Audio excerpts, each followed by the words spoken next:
வாங்கிக்கோங்க. வேண்டாம். இதை வச்சு இன்னும் பல பேருக்கு சாப்பாடு வாங்கி கொடுங்க. புடிங்க.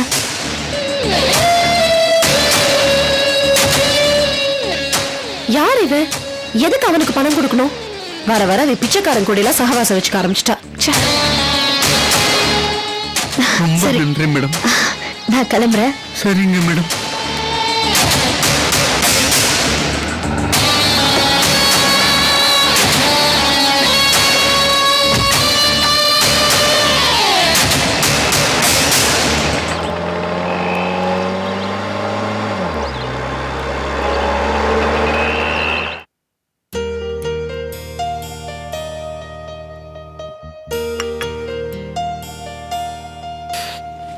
சூப்பர். அப்புறம் ரம்யா, மத்தியானம் எனக்கு சாப்பாடு ஆபீஸ் கொடுத்து விட வேணாம். ஏன்?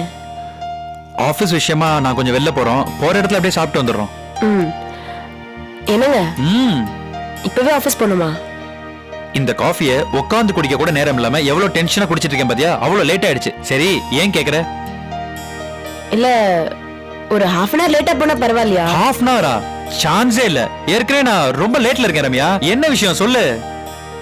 ஒண்ணும் இல்லைங்க, அக்கா வீட்டுக்கு வரேன்னு சொல்லிருக்காங்க.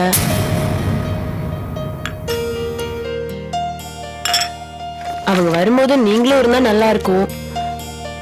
கொஞ்ச நேரம் வெயிட் பண்ணுங்களேன். என்னங்க, நான் இங்க பேசிட்டே இருக்கேன், நீங்க பாட்டு கண்டுக்காத வரைக்கும் போறீங்க. ரம்யா, உங்க அக்கா உன்னை பார்க்க வராங்க. அப்போ எதுக்காக நான் இங்க இருக்கணும்? என்னங்க சொல்றீங்க? நீங்க இப்படி கேட்டா நான் என்ன பதில் சொல்றது? சரி, உங்க அக்கா உன்னை எப்ப பார்க்க வரதா சொன்னாங்க? ஆக்சுவலா நேத்தே வரேன்னு சொன்னாங்க. அவங்களுக்கு ஏதோ வேலை இருந்துச்சு போல இருக்கு. இன்னைக்கு வரதா சொல்லிருக்காங்க. நேத்திக்கே உங்க அக்கா வீட்டுக்கு வரது எனக்கு தெரிஞ்சிருந்தா நான் வீட்டுக்கு வந்திருக்க மாட்டேன். என்ன சொல்றீங்க நீங்க? நமக்கெல்லாம் ஒரு வேலை, ஆனா உங்க அக்காவுக்கு நிறைய வேலைங்க. என்னத்த சொல்றது? இத பாருங்க, மனசுல எதையோ வச்சுட்டு பேசிட்டு இருக்கீங்க. அது என்னன்னு சொன்னாதான் எனக்கு தெரியும். சொன்னா மட்டும் என்ன நடக்கும்? பெருசா ஒண்ணும் நடக்காது. ஓப்பனா சொல்லணும்னா உங்க அக்காவை பார்க்க பிடிக்கல, பேச பிடிக்கல. ஏன் அவங்க இந்த வீட்டுக்கு வரத எனக்கு சுத்தமா பிடிக்கல. என்னங்க நீங்க இவ்ளோ கோபப்பட்டு நான் பார்த்ததே இல்ல. பார்த்தது இல்லல, இப்ப பார்த்துட்ட. இது போதுமா? நான் கிளம்புறேன். இருங்க. ஏமா, வேலைக்கு போகும்போது தடுக்க கூடாது. இல்ல அத்தை, எங்க அக்கா வரது பிடிக்கலன்னு இவர் சொல்றாரு. அவங்க வரேன்னு என்கிட்ட சொல்லிருக்காங்க. இப்ப நான் என்ன பண்ணுவேன்? அக்கா மேல இவருக்கு எதுக்கு கோவம்னு எனக்கு தெரிஞ்சாகணும். வேணா ரம்யா, அது தெரிஞ்சா நீ ரொம்ப இல்ல வருத்தப்படுவ. பரவாயில்ல, சொல்லுங்க. அக்கா என்ன பண்ணாங்க? வேணா ரம்யா, வேணாம். என் குழந்தைய நீ வயிற்றுல சுமந்துட்டு இருக்க இந்த நேரத்துல அந்த விஷயத்த சொல்லி உன்னை தேவையில்லாம சங்கடப்படுத்த வேணாம் நான் நினைக்கிறேன். நீங்க என்கிட்ட சொல்லலனாலும் என் மனசு சங்கடப்படும். ப்ளீஸ் தயவு செஞ்சு என்ன நடந்ததுன்னு சொல்லுங்க. நான் சொன்னா நீ வருத்தப்படுவ. இருந்தாலும் நான் சொல்றேன். அம்மா, நீங்களும் கேட்டுக்கோங்க. சொல்லுப்பா. ரம்யா, உங்க அக்காவும் எங்க அப்பாவும் மத்தவங்க வாழ்க்கையில சதி திட்டம் தீட்டுறத சுத்தமா நிறுத்தவே இல்லை. அவங்க ரெண்டு பேரும் பேசிக்கிறதே இல்லையேங்க. யாரு அவங்களா? அவங்க ரெண்டு பேரும் நம்ம முன்னாடி தான் பேசிக்கிறது இல்ல, ஏதோ எதிரிங்க மாதிரி நடந்துக்கிறாங்க. அது அவ்வளவும் நம்ம எல்லாத்தையும் ஏமாத்துறதுக்காக போடுற டிராமா. அவங்க என்ன பண்ணாங்கன்னு சொல்றேன் கேளு. உனக்கு என்னதான் வேணும்? மதன், மதன் எனக்கு வேணும். நீ உடனே அபிராமி வீட்டுக்கு போ. ரோகிணிமா, உங்க நல்ல மனசு புரிஞ்சுக்காம நான் தப்பு பண்ணிட்டேன். உங்க அக்காவுக்கு மத்தவங்க மனசை கொஞ்சம் கூட மதிக்க தெரியாது. ஆனா மத்தவங்க மனசை காயப்படுத்துறதுல ரொம்ப ரொம்ப பெரிய எக்ஸ்பர்ட்.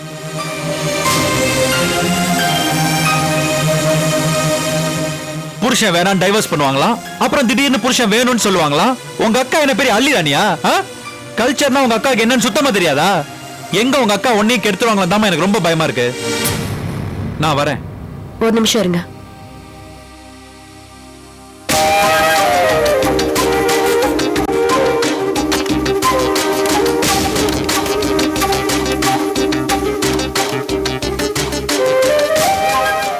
ஹலோ அக்கா, சொல்றோம்யா? வீட்டுக்கு வரேன்னு சொல்லியிருந்தேன்ல? ஆமா, நான் கிளம்பிட்டு இருக்கேன். இல்லக்கா, எனக்கு கொஞ்சம் வேலை இருக்கு. நீ இன்னைக்கு வராத. பை.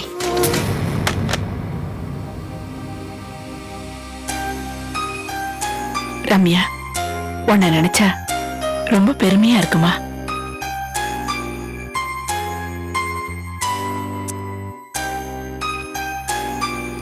சாரி. ரம்யா, இன்னைக்கு மத்தியானம் எவ்வளவு நேரம் ஆனாலும் சரி, நான் மத்தியான சாப்பாட்டுக்கு வீட்டுக்கு வந்துடுறேன். நாம எல்லாம் சேர்ந்து சாப்பிடலாம்.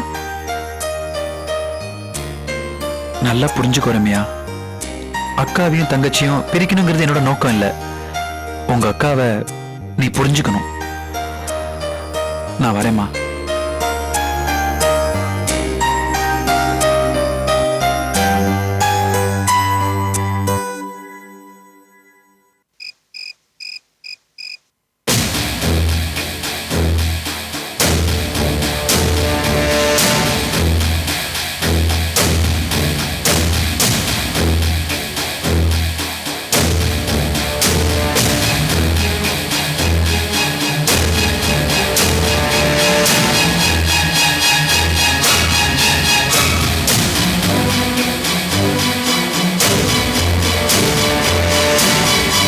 ஷாம்,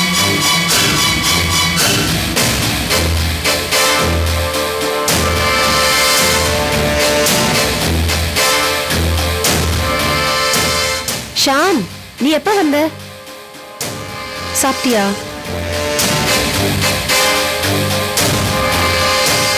என்னடா எதுவுமே பேசாம இருக்க? ஷாம், நான் பேசுறது எதுவுமே உன் காதுல விழல? நான் அப்ப இருந்து கேட்டுட்டு இருக்கேன்ல.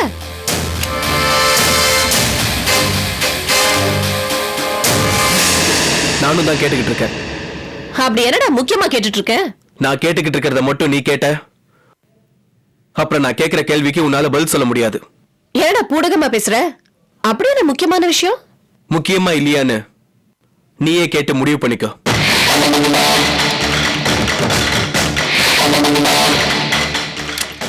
ஏண்டா அதெல்லாம் மறைச்சா நான் உனக்கு காசு கொடுத்து உன்னை எங்க ஆள் ஆக்குனேன்.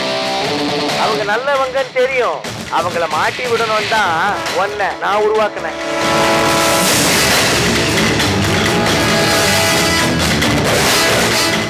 முடியாதுன்னு சொல்லாத. என் சம்பந்தியமா பயங்கர கடுப்புல இருக்காங்க. நேரா பேங்க் ஜோனல் மேனேஜர் கிட்ட போ. அங்க போய் ரோஹிணிக்கு லஞ்சம் கொடுத்தது உண்மைன்னு சத்தியம் பண்ணிட்டு வா.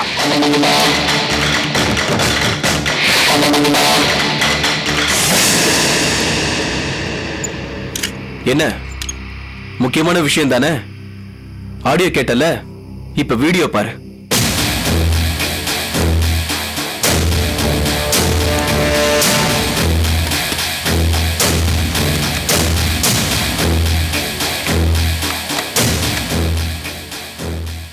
ரோகிணி மேடம் ரொம்ப நல்லவங்க, அவங்க ஒரு தப்பு பண்ணல. ஏண்டா அதெல்லாம் மறைச்சா நான் உனக்கு காசு கொடுத்து உன்னை எங்க ஆள் ஆக்குனேன். அவங்க நல்லவங்கன்னு தெரியும், அவங்கள மாட்டி விடணும் தான் உன்னை நான் உருவாக்குனேன். அதை மறந்துடாத. நமக்குள்ள இருந்தது ஒரு சின்ன பிசினஸ் டீல், நடக்கல. இப்ப நீ 2 விஷயம் பண்ணணும். ஒண்ணு, என்கிட்ட வாங்கின காசை எனக்கு திருப்பி கொடு. முடியாதுன்னு சொல்லாத. என் சம்பந்தியமா பயங்கர கடுப்புல இருக்காங்க. நேரா பேங்க் ஜோனல் மேனேஜர் கிட்ட போ. அங்க போய் ரோஹிணிக்கு லஞ்சம் கொடுத்தது உண்மைன்னு சத்தியம் பண்ணிட்டு வா.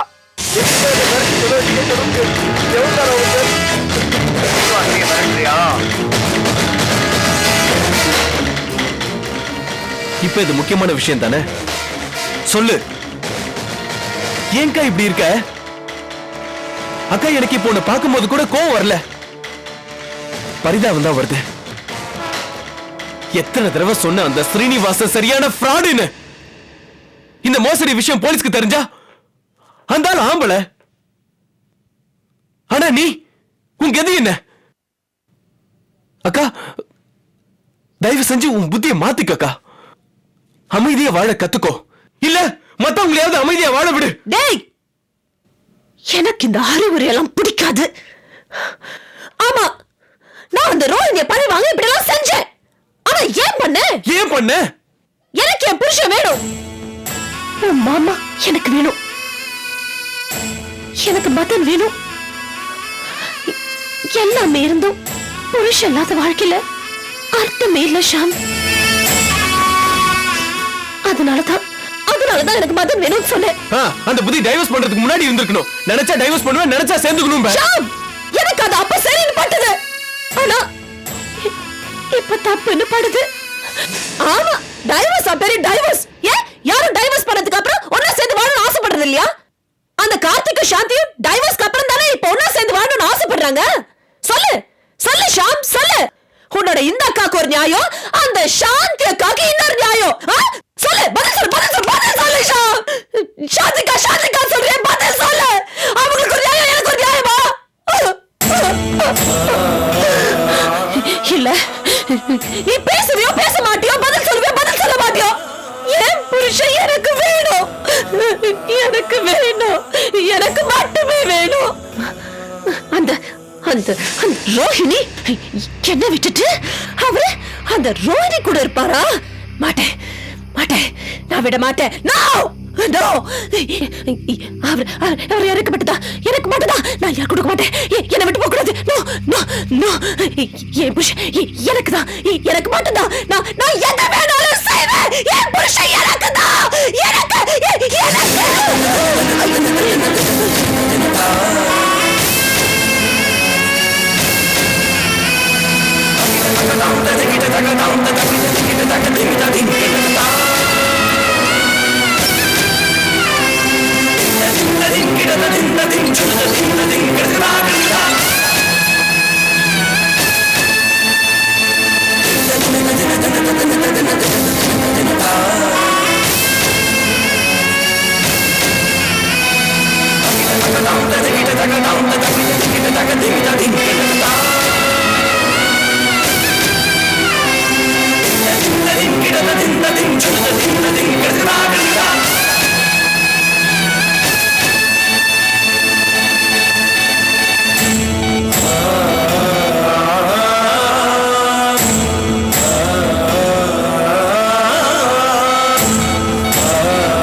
ஷாம், என்னடா ஆச்சு? எல்லாம் உங்க அப்பா பேசின பேச்ச கேட்டேன், அக்காவையும் கேட்க வச்சேன். அப்புறம் அக்கா மயக்கம் போட்டு விழுந்துட்டாங்க.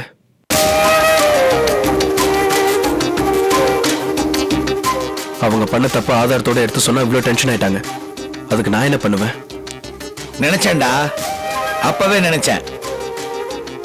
உங்க அக்காவுக்கு ஏதாவது ஒண்ணுன்னா அது காரணம் நீயா தான் இருக்கணும்னு நினைச்சேன். நீங்க பேசாதீங்க, இது எல்லாமே உங்களாலதான். வயசுல பெரியவர்னா நீங்க எங்களுக்கு நல்ல புத்தி சொல்லணும். நாங்க சொல்றதை நீங்க கேட்கிற மாதிரி நடந்துக்காதீங்க. ஏய், வாய் மூடுறா. உங்க அக்கா மேல உனக்கு உண்மையா பாசம் இருந்துச்சுன்னா அந்த கேசட்டை போட்டு அவங்கள கேட்க வச்சிருப்பியா? ஓ, அப்ப நீங்க என்ன தப்பு வேணாலும் பண்ணலாம், அதை நாங்க கேட்க கூடாது இல்ல? ஏய், எது தப்பு எது கரெக்ட்னு உங்க அக்காவுக்கு தெரியும்டா. இது அவங்க வாழ்க்கை பிரச்சனை, அதுல தலையிட நம்ம யாருக்கும் உரிமை இல்ல. சம்பந்திங்கிற முறையில உதவி கேட்டாங்க, நான் பண்ணேன், தட்ஸ் ஆல். ஓ, இதுக்கு பேர் தான் உதவியா? இன்னொருத்தங்க வாழ்க்கையில நெருப்பள்ளி கொட்டுறது. நல்லா இருக்குங்க உங்க நியாயம். ஷாம், நீ தயவு செஞ்சு பேசுறதை நிறுத்து. அவர்கிட்ட நீ பேசாத, அவரு மனசே இல்லாத மனுஷன். ஆமா ஆமா, இவருக்கு தான் பெரிய மனசு, 70 mm சைஸ்ல இருக்கு. டேய், நேத்தி வந்த உறவுனால பழசெல்லாம் மறந்துடாத. என்னைக்கு இருந்தாலும் நான் உங்க அப்பாங்கிறத நினைவு வச்சுக்க. அதை நினைச்சுதான் நான் தினமும் வேதனைப்பட்டு இருக்கேனே. எங்க அம்மா கழுத்துல தாலி கட்டினீங்கிற ஒரே காரணத்துக்காக உங்களை விட்டுட்டு இருக்கேன். இல்ல என்னடா பண்ணுவ? என்ன பண்ணுவ? இங்க பாரு ரம்யா, பெரிய என்னமோ. மாமா, இது ஹாஸ்பிடல் மாமா. அத முதல்ல உன் புருஷன் கிட்ட சொல்லு. என்னங்க படிச்சவங்களா நீங்க? கொஞ்சம் கூட கல்ச்சரே இல்லையே. பேஷண்ட பார்க்க வந்தீங்களா இல்ல சண்டை போட வந்தீங்களா? உங்க சொந்தக்காரங்க மட்டும் இங்க பேஷண்ட் இல்ல, இன்னும் பல பேர் இருக்காங்க. அதை மறந்துடாதீங்க. சண்டை போடுறதா இருந்தா வீட்டுக்கு போய் சண்டை போட்டுட்டு அதுக்கப்புறமா இங்க வாங்க. சாரி சார், ஏதோ கொஞ்சம் எமோஷனல் ஆயிட்டாங்க. இனிமே இங்க சத்தம் போடாம நான் பாத்துக்கிறேன். Sorry sir. Okay okay, ICU ward விட்டு வெளியே போயிருங்க. இவனால கண்டவங்கிட்ட எல்லாம் நான் திட்டு வாங்க வேண்டியிருக்கு. இவர் ரொம்ப பெரிய ஒழுக்கம். நீ வா வா. இல்ல ஷாம், அவர் பேசுறத பாத்தியா நீ?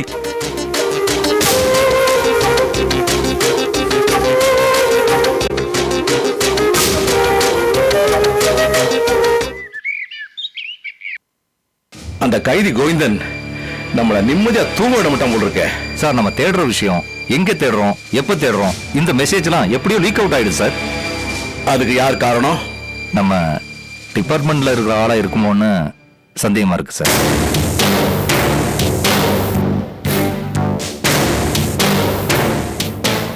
உங்களுக்கு யார் மேலே சந்தேகம் இருக்கா?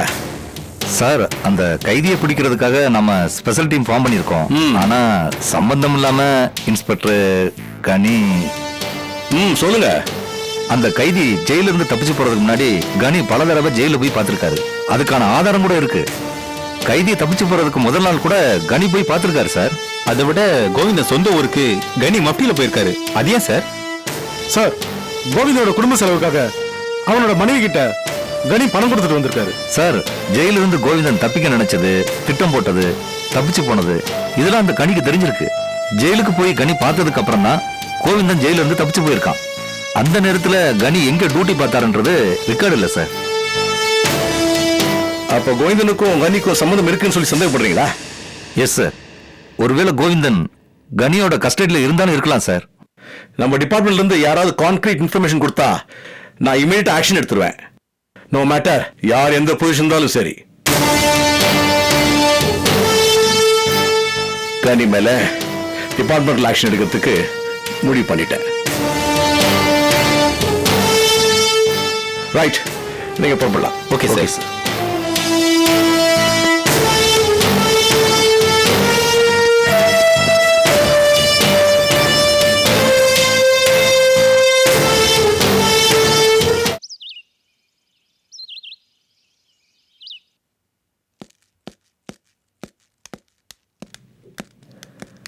Excuse me madam. Yes sir. இன்னைக்கு காலையில என் கம்பெனி ஸ்டாஃப்க்கு ஹெல்த் செக்அப் பண்ண வந்திருந்தோம். ரிப்போர்ட்ஸ் எல்லாம் ஈவினிங் தான் கிடைக்கும்னு சொன்னாங்க. இந்தாங்க. ரிப்போர்ட் ரெடியா இருக்கு. டாக்டர் சைன் பண்ணணும். ஒரு 15 மினிட்ஸ் வெயிட் பண்ணுங்க. டாக்டர் ரவுண்ட்ஸ் போயிருக்காரு. ஓகே மேடம், நாங்க உட்கார்ந்திருக்கேன். வந்து கூப்பிடுங்க. Okay sir.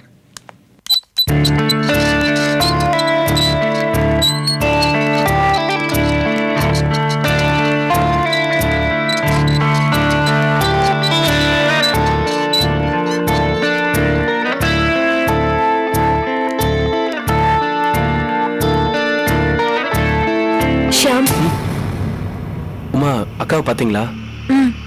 பார்த்தேன். தூங்கிட்டு இருக்காங்க. டாக்டர் என்ன சொன்னாரு? she will be all right.